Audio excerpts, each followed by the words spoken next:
Bueno, empezamos en una nueva semana de Diplomacia Activa, estamos en el Botellón nuevamente y con el grupo de Diplomacia, ¿no? Estamos con Sol, Pancho, Clara, hoy nos vino a visitar Juanfra, por suerte, y Cande, así que tenemos un programa interesantísimo para el día de hoy, vamos a estar hablando de lo que ha pasado en China, con Hong Kong y un poco de Taiwán. Vamos a estar hablando de nuestra Argentina nuevamente. Hoy a las 5 de la tarde Alberto Fernández se juntó con la oposición. Alberto Fernández está mostrando ese nuevo Alberto más moderado. Vamos a hablar un poco sobre eso. Y para el final tenemos un debate acerca de los movimientos sociales y su radicalización, que algunos podrán estar de acuerdo o no. Vamos a hablar un poco sobre eso.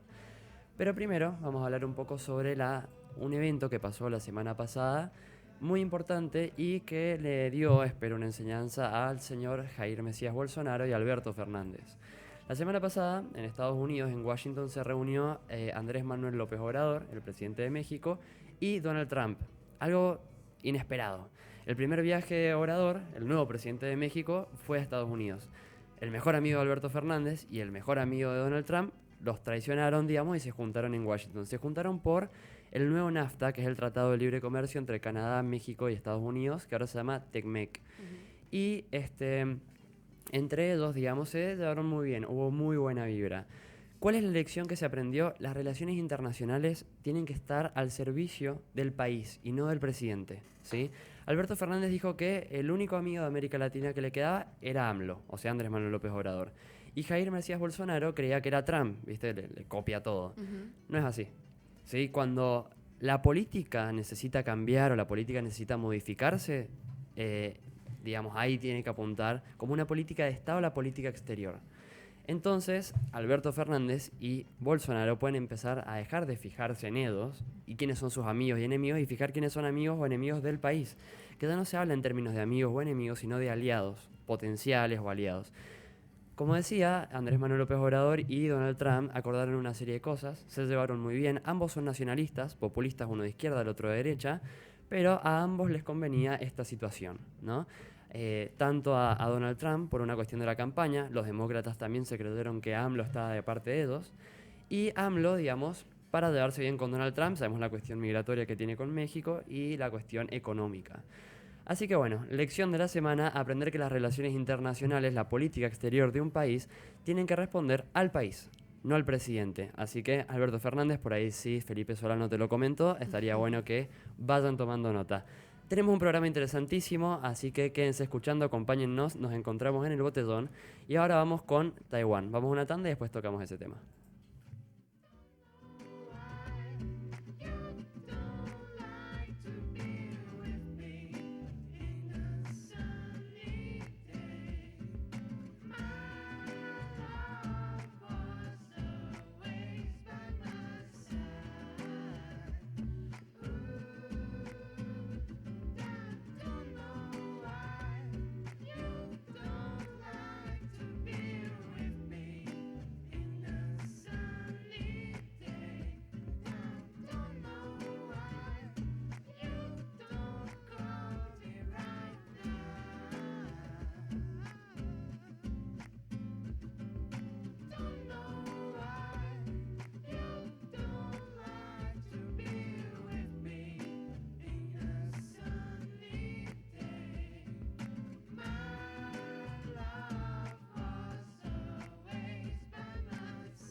I will never stop until Hong Kong is Hong Kong again.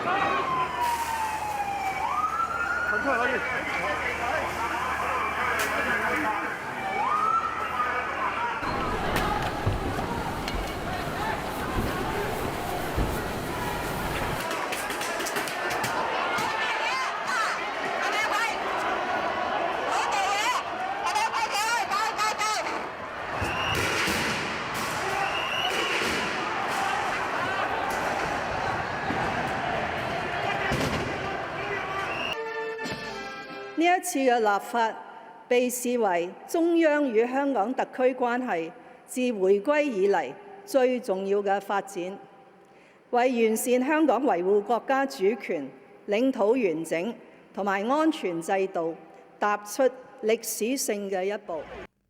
Bueno, lo veíamos un poco en el video sobre este bloque introductorio sobre lo que es Hong Kong. Buenas, Emma. Llegó Emma. Hola, Emma. Vamos a hablar un poco sobre Hong Kong y China, y vamos a hablar sobre el avance de la potencia asiática sobre las regiones especiales. Bueno, buenas tardes, no los había saludado, ¿cómo andan? Vamos a hablar un poco sobre Hong Kong. Recordemos que ya hace bastante, digamos, que estamos con estas manifestaciones pro democracia, esto que plantea la sociedad de un cambio radical en cuanto al gobierno, en cuanto a los planes de estudio. Se dice que el gobierno se mete por demás, digamos, en todo lo que es la sociedad. Hong Kong se habla como de una independencia de Hong Kong, incluso de una separación. Vamos a estar comparando la situación con Taiwán, porque se parecen, porque tienen similitudes, cómo es la relación con la República China y las medidas que ha tomado China con respecto a esto, esta ley, ¿no?, que nos cuenta Clara. Sí, ahora la gran novedad fue una ley que aprobó el gobierno chino el 30 de junio, que fue bastante criticada por la comunidad internacional y a nivel interno también. Es una ley de seguridad y, como para entender un poco el por qué ha sido tan criticada y demás, tenemos que recordar que el año pasado en algún programa lo hablamos, que Hong Kong tiene un régimen especial, ¿no? Tiene como una serie de autonomía, tiene una autonomía que les corresponde y creo sobre todo después de independizarse, cuando dejó de ser colonia británica, digamos. Claro, en 1997 Exacto. Hong Kong de Gran Bretaña pasó a ser parte de China con un tratado bilateral en el cual China dice, bueno, de acá al 2047 Hong Kong va a pasar a ser parte de China totalmente, pero mientras tanto le vamos a respetar su libertad, su democracia, sus derechos. Decíamos que los tiempos se han acelerado, ya no estamos en el 2050, sino que aceleramos 20 años y China está haciendo ese avance constante sobre Hong Kong. Claro, es más, esta ley responde un poco también a un montón de medidas que ha ido tomando China para ir quitándole un poco esa autonomía a Hong Kong. Esta ley, voy a leer algo que me llamó la atención, pone especial énfasis en 4 delitos principales, que son el separatismo, la subversión, terrorismo y colusión con potencias extranjeras. Que en realidad, si lo tenemos en cuenta, no difiere tanto de otras leyes, ¿no?, que hacen referencia a la seguridad, pero lo que sí tiene es que es mucho más amplia y más ambigua. Claro, Así además es. decide una justicia totalmente imparcial. Vos Claro. sos terrorista porque no sos del Partido Comunista Chino. Eso es lo que se le critica, como que no es específica, digamos. Entonces como que todos entran en la bolsa en un momento. Sí, sí. Y eso es lo que trae problemas. De hecho, ya hay una persona que fue arrestada por, digamos, tener un cartel que avalaba, digamos, la separación, ¿no es cierto?, de Hong Kong. Y lo que puede llegar a pasar es que no se sabe, digamos, es como extremista en muchos sentidos, porque no se sabe si te pueden mandar preso 6 meses o toda la vida. Claro. Digamos, por el mismo hecho. Y no a Hong Kong, te mandan directamente a Beijing. Eso también es Exactamente. importante porque ya no corren las leyes de Hong Kong, que tienen un régimen especial, como decíamos, sino que el gobierno chino te dice, bueno, tenés tal pena por tal o cual causa. Exactamente, y esto es violento por donde se lo mire, digamos, esta medida, pero además como que eso es lo que se le critica también, la imparcialidad y la poca exactitud que tiene, porque en realidad no se entiende hasta qué punto se puede entonces manifestarse y no, por ejemplo. Exacto. Y en este sentido también sale lo de Taiwán. Taiwán también tiene un régimen especial. Y porque es importante, porque lo que pasa en Hong Kong puede sentar de alguna forma precedente a lo que pueda pasar después en Taiwán. Por eso también es importante cómo la comunidad internacional se pare ante esta situación y lo que se puede hacer a nivel internacional. Sí, veo que es una posibilidad geoestratégica muy importante para China también, el hecho de tener o sentar unas bases o sentar un precedente dentro de Hong Kong en el avance territorial. Hay que ver cómo se desarrolla en Taiwán, como decía Clara, y cómo responde la comunidad internacional al respecto. Bueno, en nuestra página www.diploactiva.com se publicó un artículo muy interesante que nos mandaron desde México acerca de cómo empezó esta ley especial en Hong Kong. Y empezó cuando una pareja, un ciudadano hongkonés y una chica, si no me equivoco, de China, en Taiwán, el hombre, digamos, la asesinó a ella. Entonces, ¿cuál era el régimen jurídico que iba a aplicarse si estamos hablando de 3 regiones dentro del mismo estado, pero distintas? Digamos, Taiwán tiene su derecho, Hong Kong lo tiene y China también. Y a partir de esto, en Hong Kong se quiso salvar diciendo, bueno, vamos a hacer una ley parecida a la de China para poder salvar esta situación. Y se dice que ese fue el caballo de Troya que ingresa para el tema de las protestas y todo esto. Es algo también que no, con respecto a lo de Taiwán, cuando Xi Jinping asume en el 2013 fue, o en el 2014-2013, uno de sus, digamos, propósitos era la reunificación. Entonces, digamos, con Taiwán y como esa amistad, si se quiere, y estas son medidas que en realidad no se terminan de entender porque terminan en realidad logrando el efecto contrario. Pasa que China es muy curioso porque tiene un Estado, dos sistemas, se llama, en el cual el Estado comunista chino ha respetado cierta independencia de las regiones, como de Taiwán, Macao o Hong Kong, para que en algún momento se incorporen. Decir, bueno, somos buenos, los esperamos un poco y en algún momento vengan con nosotros que van a ser parte del Gran Dragón. Claro, y lo que también se ha estado viendo es un avance de China en toda la región.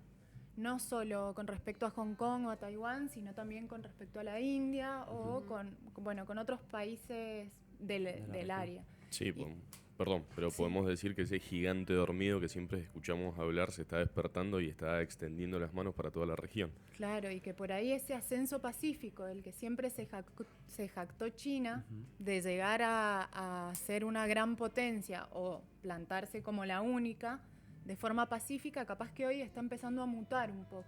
Siempre se hablaba de la política exterior china como una política confucianista, digamos, sumamente pacífica, ellos invierten en tu país para generar relaciones, etcétera.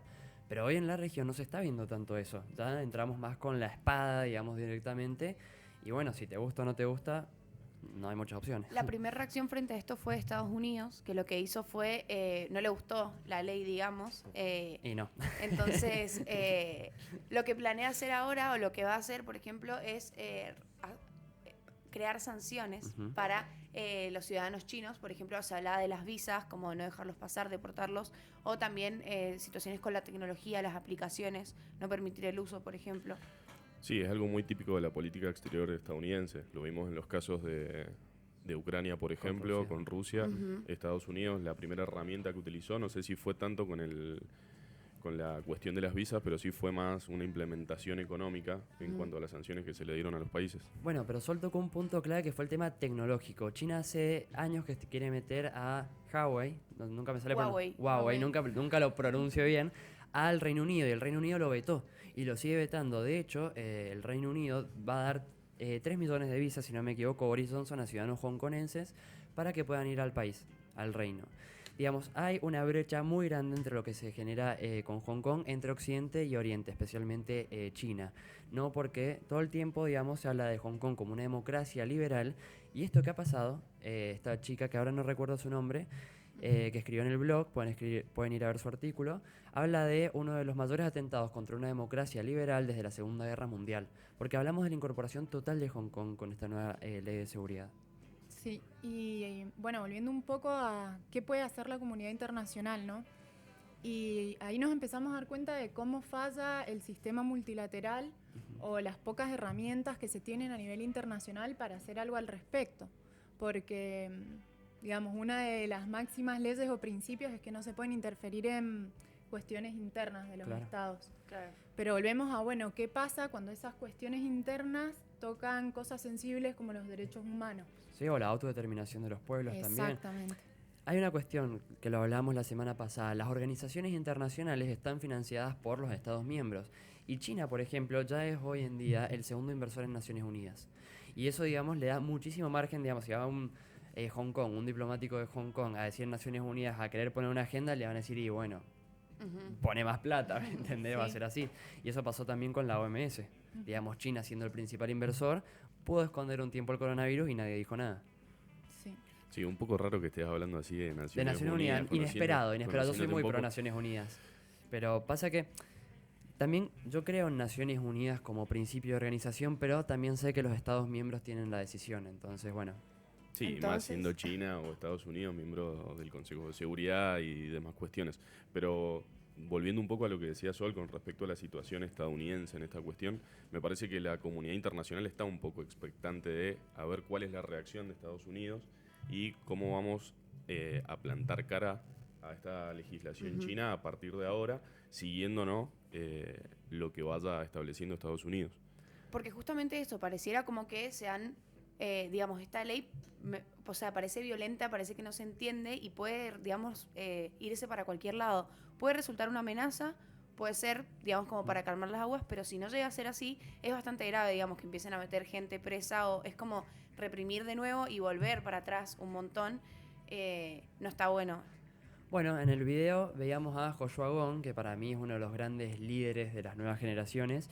Joshua tiene una historia muy interesante, yo les recomiendo ver el documental en Netflix que se llama Adolescente versus Superpotencia. Está buenísimo y muestra un poco lo que está pasando en Hong Kong. Vamos a cerrar este tema ahora, pero probablemente hablemos de Hong Kong en los próximos programas y sobre todo en las redes sociales porque es un tema que se está tratando mucho en la actualidad. Así que vamos a ir a una tanda y vamos ahora a la cuestión argentina.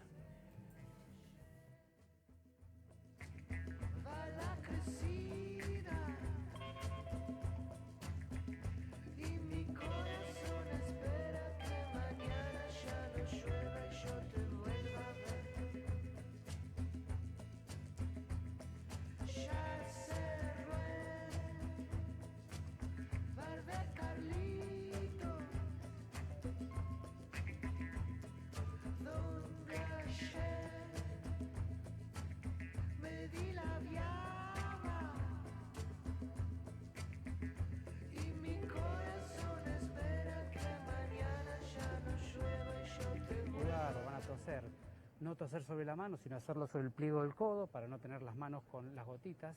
Lo tiene que ver con la vigilancia epidemiológica.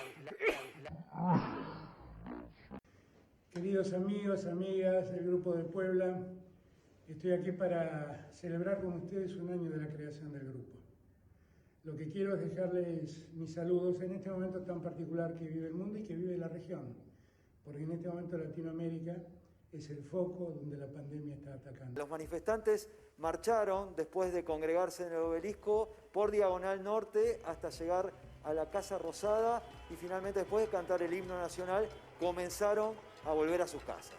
Claro, había una lista de distintos ejes en cuanto a esta protesta. Como decía nuestro compañero Rodolfo Esbriza, por un lado eran los efectos económicos que está generando la cuarentena, mucha gente contando su padecer económico, pero también era una protesta, por ejemplo, contra el avance hacia la propiedad privada, con el caso Vicentín como eje, contra el hostigamiento a la prensa, que tuvo una paradójica situación que enseguida la vamos a mostrar porque hubo una agresión a un móvil de C5N y que también tenía entre los motivos la liberación de Lázaro Báez.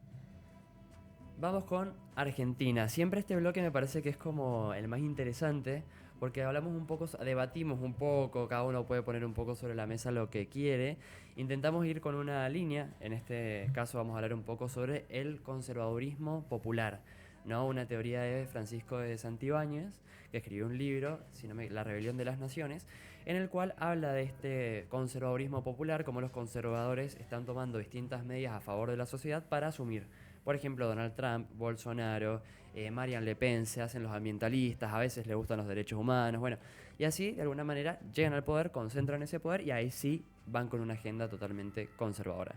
Vamos a hablar un poco de eso y quiero que hablemos un poco después sobre la nueva postura de Alberto Fernández que creo que ha tenido después del banderazo, vamos a hablar también de eso, en el cual el presidente está volviendo a sus raíces más moderadas. Pero primero, si quieren, vamos un poco con el conservadurismo popular. ¿Es posible en la Argentina un conservador popular?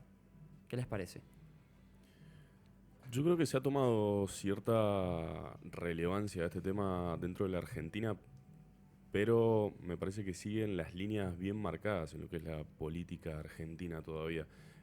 Todavía tenemos que cerrar un poco la brecha que ha dejado las elecciones pasadas entre Macri y Alberto Fernández y todavía no empiezan a gestarse nuevas oposiciones que digamos, bueno, tenemos una oposición bien marcada dentro de lo que es lo que decías vos. ¿Cómo es bien el nombre? Conservadurismo popular. Conservadurismo popular, claro, acá nos está viendo, digamos, que hay un líder que de repente ingresa porque nosotros ya tenemos eso, que vendría a ser Cristina Kirchner o Macri en ese dividendo que hay. Y en otros países son personas que han surgido de repente, que si bien, por ejemplo, como Bolsonaro siempre han estado en la política o Trump en la farándula, surgieron de repente como grandes políticos y la gente los terminó eligiendo por esa sorpresa. Se cansaron de las élites gubernamentales, que eso es lo que habla de Santibáñez, y pasan de alguna manera a tener el poder formal. Si lo vemos por el lado de aparecer de la nada, Alberto Fernández es el caso, porque apareció de la nada. Si bien ya venía estando en la política, sí lo habíamos escuchado con Kirchner, pero sí surge de la nada. En cuanto a las propuestas y a estas como características que por ahí definen a estos gobiernos, creo que todavía Argentina no tiene como esas características o esos, digamos, esos puntos que sí tocan el resto de los gobiernos, como el de Trump, como el de Bolsonaro. Pero bueno, si es por surgir de la nada, creo que Alberto Fernández surge de la nada. Sí, yo creo que un ejemplo un poco más claro en su momento, ¿no? Fue Cristina Fernández, que si bien era la primera dama y tenía cierta trayectoria dentro de la política argentina, me parece que no era una imagen tan fuerte como la que pasó a representar después de ser, en su primer momento, presidenta de la Nación. Alberto Fernández ya trae un poco el espectro político a las espaldas, pero sí sorprendió el hecho de que lo pusieran en la fórmula como presidente. Sí, yo creo que lo de por ahí que se volvió más visible puede ser, sí estoy más de acuerdo con el Pancho con que ya viene hace mucho. Y por ahí no es, me acuerdo, escuché un podcast de Anfibia, creo, que hablaba como de estos showmans que de repente se vuelven políticos y por ahí si tenemos en cuenta algunas de las características del conservadurismo popular, que son como nacionalistas, capitalistas y que desconfían de la globalización y tienden más a lo religioso. A mí, personalmente, me parece que en Argentina estamos lejos de eso todavía, o al menos no hay ninguna figura que represente eso que se haya tornado popular. Y también, sobre todo, por las características de la clase política argentina y de lo que venimos más acostumbrados, creo que no sé si sería tan bien recibido tampoco. Nuestra política en el país es como muy argentina, ¿no? Venimos con la misma grieta hace mucho tiempo y no hemos visto, como decía Pancho, un ascenso de eso. Hay dos características también que que dijo Clara, de estos conservadores populares. Uno, el manejo de redes sociales, ¿sí? Para llegar a un nuevo público, un público al cual le hablan directamente con un vocabulario que ahí vamos a otra característica, políticamente incorrecto. Son las características que los representan un poco. Uno dice, ¿cómo hay tantos jóvenes, digamos, que apodan a Bolsonaro o a Trump o a Le Pen en Francia?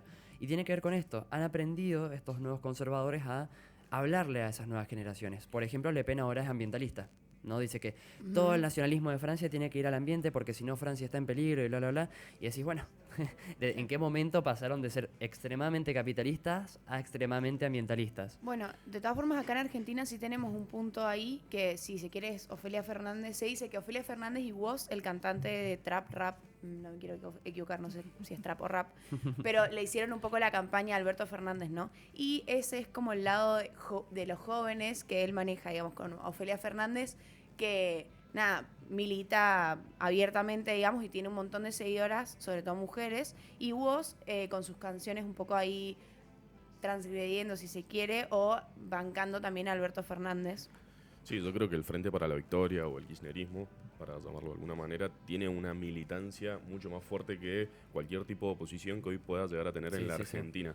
Desde los jóvenes hasta personas de mediana edad, me parece que dentro de las redes tiene una presencia muy fuerte y que es difícil de contrarrestar por parte de la oposición, que hoy en día está bastante diezmada. Por ahí vemos algún que otro tuit de Patricia. Es como muy Bullrich. compacto, como vos decís. Lo que pasa con los militantes del Frente para la Victoria, que son muy compactos. En cambio, Juntos para el Cambio se dividen. Acá se pueden pelear un rato, pero a la hora de juntarse están todos unidos. Digamos, eso es importante también. Igual también se acuerdan de los memes cuando estaba Macri, que era como que todas las marchas eran todas de señoras mayores, señores mayores, como... No, bueno, no sé, ahí me está diste el dividido pie para ir al también. banderazo, ¿no? En el banderazo, que si no fue el anterior jueves, si no me equivoco, en todas las ciudades importantes del país hay un banderazo en pos de la libertad, supuestamente, de estar en contra de Alberto Fernández en un montón de cuestiones.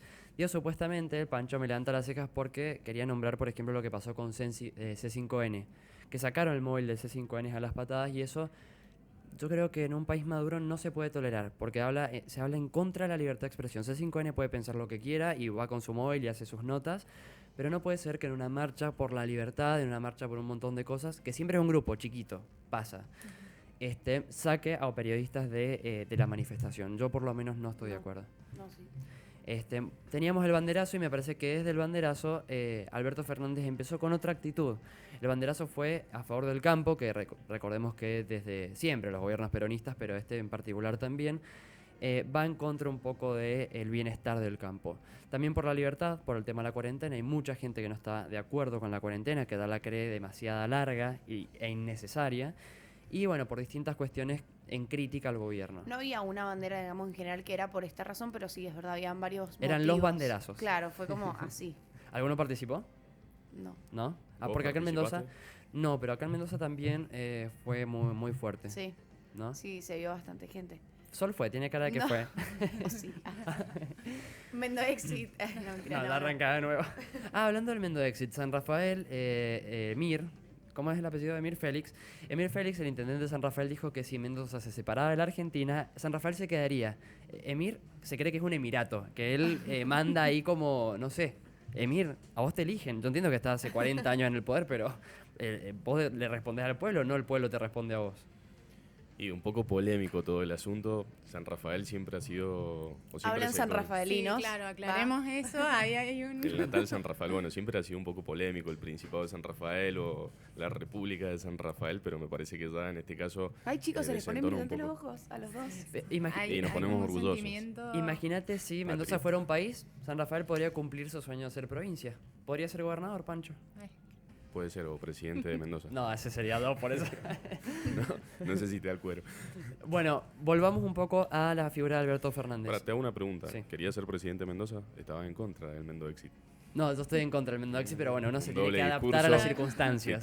Que tome nota la gente que está escuchando. Volvamos a Alberto Fernández. ¿Ustedes han notado una nueva forma de Alberto Fernández? ¿Lo han podido ver durante estos días o no?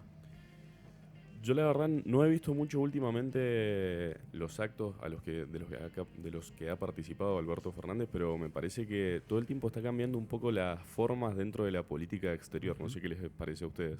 Sí, eso mismo iba a decir, como que ya lo hemos visto también a este Alberto, no es un Alberto nuevo tampoco, es este Alberto moderado que por ahí empezó, después con el tema de la cuarentena tomó otras medidas, después se vio otro Alberto y ahora vuelve a ser el mismo que ya habíamos visto, no creo que sea un nuevo Alberto, es como esto que viene jugando que no se entiende en realidad para qué lado va, porque hay medidas que se entienden, se respetan, otras que después más o menos, entonces El como... Alberto Panqueque estás queriendo Sí, decir un algo poco. así.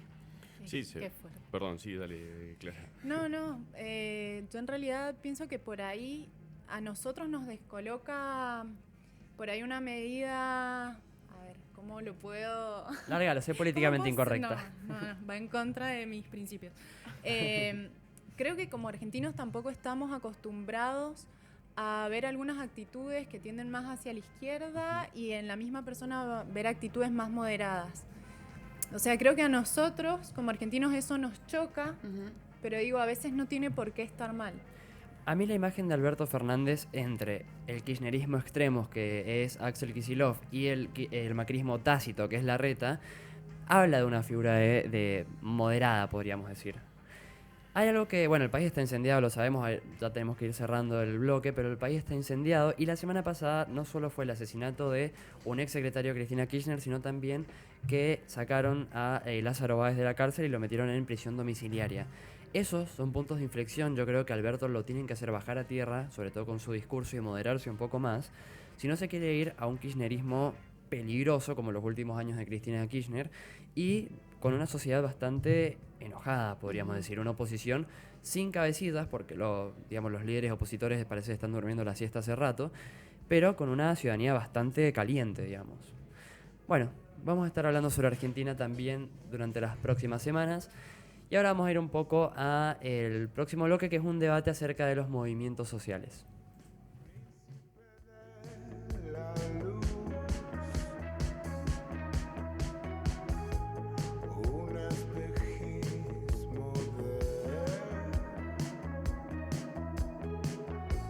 Las magias negras.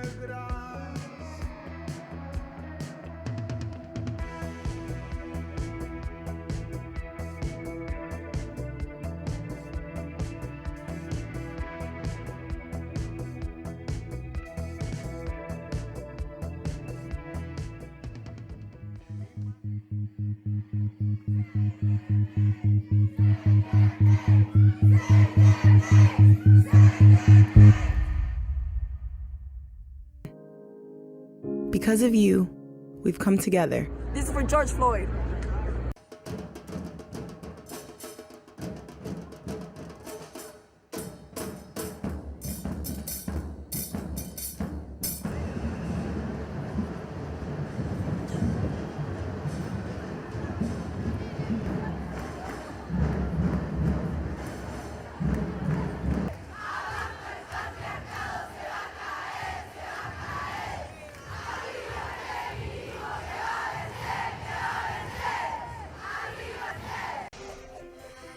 And anti-pride protesters disrupted Hamilton celebrations in Gage Park, but the community came together to shut down hate.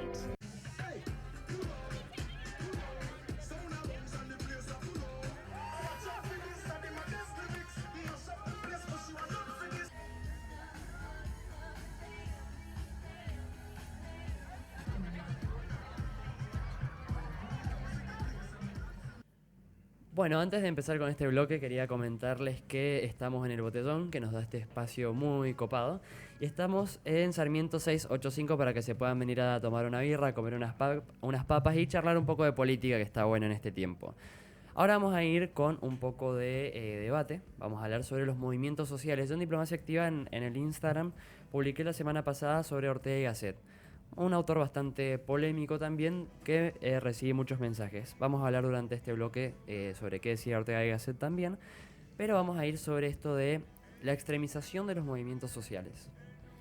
Sí, en estos últimos bloques siempre vamos a tratar de estar hablando de temas polémicos, por así decirlo, para charlar un rato, debatir y bueno, hacer participar a los oyentes. Hoy hemos propuesto hablar un poco de, como decía Juan, los movimientos sociales, la radicalización de los movimientos sociales y lo que hemos estado viviendo últimamente con respecto, por ejemplo, a los movimientos en Chile, las manifestaciones que terminaron un poco desmadradas, por así decirlo. El tema que surgió recientemente de George Floyd, la muerte de George Floyd y los movimientos en Estados Unidos que también se fueron un poquito de tono. Y no sé si ¿creen ustedes que esto respeta cierto lineamiento en la actualidad, esta radicalización o esta violencia dentro de los movimientos sociales? Como que se empieza por una cosa, se termina por la otra y en el medio hay de todo. Y todo esto también como de los grupos violentos que siempre llaman tanto la atención, que en realidad hacen como enojar a otra parte de la población, de la gente, digamos. Es como que se empieza por una causa, estamos todos a favor de la causa, en cuanto empieza la violencia, ahí empieza a dividirse las cosas y saltan nuevos movimientos y nuevas circunstancias. Sí, yo veía particularmente lo que fueron las movilizaciones por el caso de Black Lives Matter, lo pronuncié bien, sí, menos mal. Empezaron a surgir todo tipo de agrupaciones o empezaron a salir a la luz todo tipo de organizaciones, como por ejemplo los Boogaloo Kids o Boys, no sé si los alcanzaron a leer o a ver. Sí.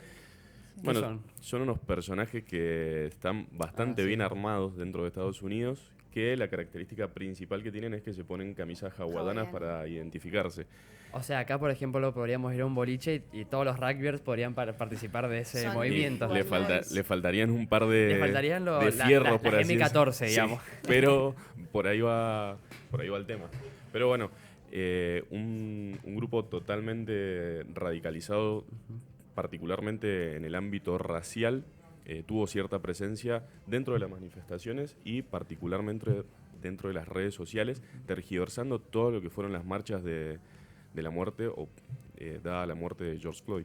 Yo, como decía Sol, me parece que hay causas muy legítimas, hay manifestaciones muy legítimas, o sea, un atentado racista como lo que pasó con Floyd en Estados Unidos, muchas de las cuestiones que pasaron en Chile con un sistema muy injusto, hablan de un hartazgo social por un montón de cosas. Ahora, no es lo mismo empezar manifestaciones tranquilas que ir y romperle el local a una persona que no tiene absolutamente nada que ver.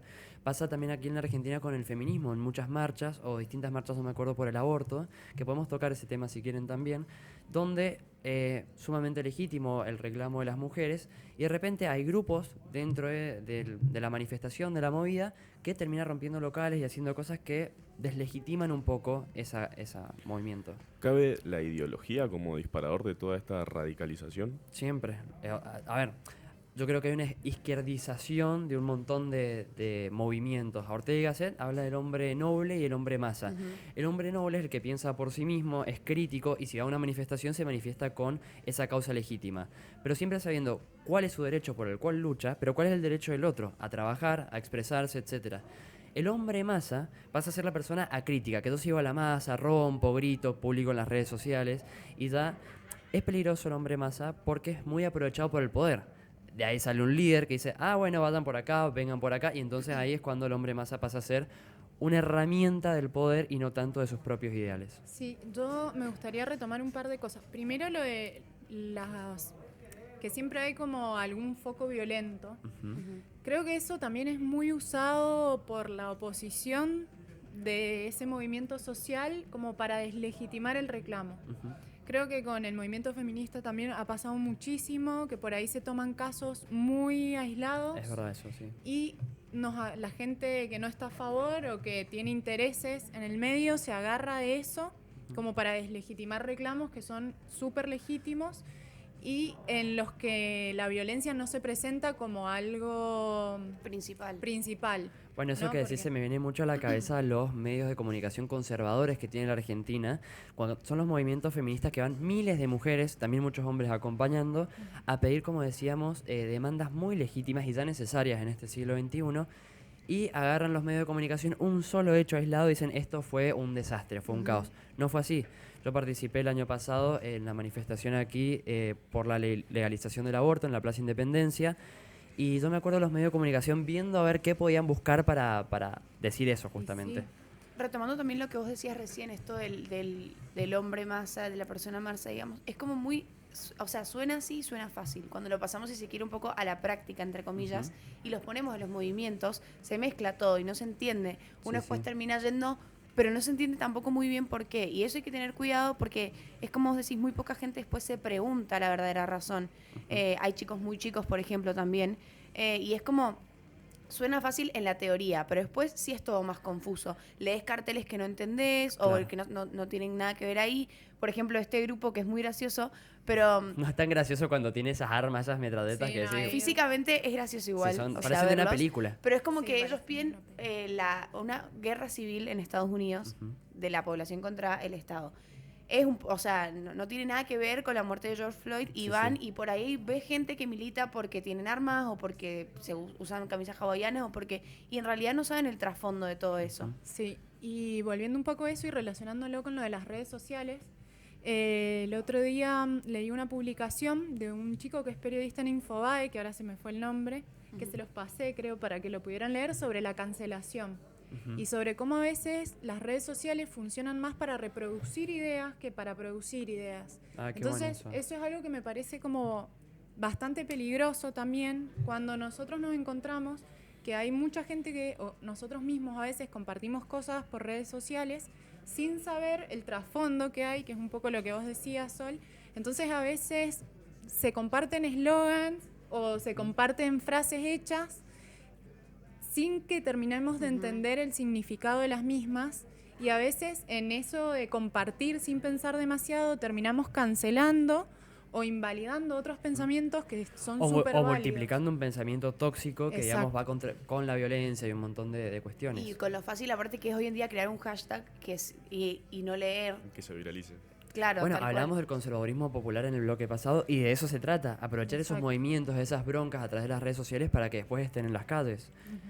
Sí, de hecho, como decías vos, por ejemplo, los conservadores en la actualidad tienen un manejo muy afilado de las redes sociales y pareciera que, como antaño, el líder conservador tenía que ser sumamente carismático, el carisma ha pasado a ser el manejo de las redes. Hoy en día, si no tenés un buen manejo de las redes, no sé si podés llegar a aglomerar la cantidad de gente necesaria. Yo tengo una pregunta, porque a veces tendemos a culpar como a los líderes, ¿no?, de esos movimientos, y también creo que está bueno preguntarnos, bueno, ¿hasta qué punto tenemos nosotros como ciudadanos la responsabilidad también de adherir a movimientos o de no estar pudiendo ofrecerle a todas esas personas que evidentemente están buscando alguna respuesta, una solución más viable o más amigable? Este fue un chivo de Clara para Diplomacia Activa, para que todos empiecen a ver un poco de política positiva. Es que es verdad eso que decís, cómo nos armamos un poco nosotros de una manera positiva y diferente para presentar en la mesa otro tipo de cosas, ¿no? Que hay otra forma dentro de ese discurso de odio y un montón de cosas. Eso está bueno. ¿Y qué tanto de responsabilidad sobre todo eso? Me gustaría como hacer hincapié en la responsabilidad que tenemos nosotros, que por ahí decís, bueno, soy chico o no. Bueno, no, desde el lugar que vos ocupás también favoreces o permitís que hayan cosas que pasen. Y eso es fácil de combatir también, digo, el hecho de, por ejemplo, seguir un movimiento, no hay nada más que hacer que sentarse a leer, que es lo que hay, digamos, todo el abanico de opciones, porque siempre hay más de una cara de la moneda, y después sí, seleccionar, y una vez que tengamos nosotros como jóvenes, digamos, la convicción y decir como, bueno, creo que es por acá, una vez ahí se entiende mucho más. Y tratar de evitar también esto de la desinformación y reproducir y compartir cosas que en realidad no lo son. Y volviendo al tema de feminismo también, creo que evitar los términos también, qué sé yo, feminazi o esas cosas violentas, es como Bueno, eso que vos evitarlos decís, directamente, eso que vos decís erradicarlos. está bueno porque cuando se habla del hombre noble, yo creo que estamos con una nueva generación de hombres, de personas nobles, ¿no? De que empiezan a pensar, tenemos tanta información a la mano que lo podemos hacer. Pero así, las redes sociales han transformado un buen sector de personas masa, ¿no? Que siguen críticamente todo lo que se dice. Hablamos en el grupo de Diplomacia Activa sobre el feminismo y esto de las TERF, ¿no? Y su rechazo, digamos, a las mujeres transexuales dentro del movimiento. Ortega y Gasset, una de las cosas que habla para la radicalización dentro del movimiento es directamente los pares. Vos sos igual a mí, entonces sos parte del movimiento. Pasan los movimientos políticos. Sos algo diferente, ya no sos parte del movimiento. Bueno, en el feminismo se ve, decíamos, hay un feminismo sumamente legítimo, pero así hay otro que rechaza la participación de hombres, de personas trans, etcétera, y ahí es cuando el movimiento se empieza a sectorizar, a dividir, a polarizar, que es innecesario. En el movimiento por el cambio climático también pasa, ¿no? En vez de sentarnos a conversar, a proponer cosas copadas, digamos, para mejorar, se termina dividiendo. Vos no sos vegano, afuera del movimiento de ambientalista. La ideología vuelve a penetrar fuertemente dentro de los movimientos sociales, directamente yendo a casos particulares, como por ejemplo se hablaba en las redes sociales, si votaste a Macri o si sos macrista no puedes ser feminista. Bueno. Y seguís sectorizando más aún el movimiento y va perdiendo fuerza el objetivo principal o la causa principal por la que se empieza a movilizar o a luchar, por decirlo de cierta manera. Bueno, últimas palabras, así vamos cerrando este programa. ¿Tienen algo más para comentar? Creo que eso, que hay que fomentar el hecho de leer, de fijarnos de dónde sacamos información, de buscar, no está mal militar, no, y como esto de buscarla, de ser, aceptar, digamos, al otro, a lo que piensa. Sí se puede ser macrista y feminista, sí se puede ser homosexual y pro vida, sí se puede ser feminista y no sé, homofóbico, se puede, así digamos. Toda la diversidad, no, homofóbico esperemos que no, pero toda la diversidad posible se puede ser siempre que se busquen cosas positivas, está buenísimo y tiene que estar aceptado. Tenemos que sentarnos a conversar, proponer cosas con buena onda y siempre respetando la posición del otro, siempre y cuando no sea con intolerancia. Bueno, interesante el programa de hoy. Les mando un gran saludo a todos los miembros de Diplomacia Activa que están dispersos un poco por la Argentina, ¿no? Entre San Rafael, San Juan y San Luis y Mendoza. Y Agustín. Agustín, que hoy no pudo venir, no pudo venir el día de hoy. Pero bueno, quédense en Diplomacia Activa, síganos en nuestras redes sociales. ¿Las tenés, Sol? Sí, en Instagram, @diplomacia.activa. No, es diplomacia_activa. No las tengo. Y en Twitter, @diploactiva. Exacto. Bueno, quédense, escuchen y activen que el mundo nos necesita atentos. Hasta el próximo programa.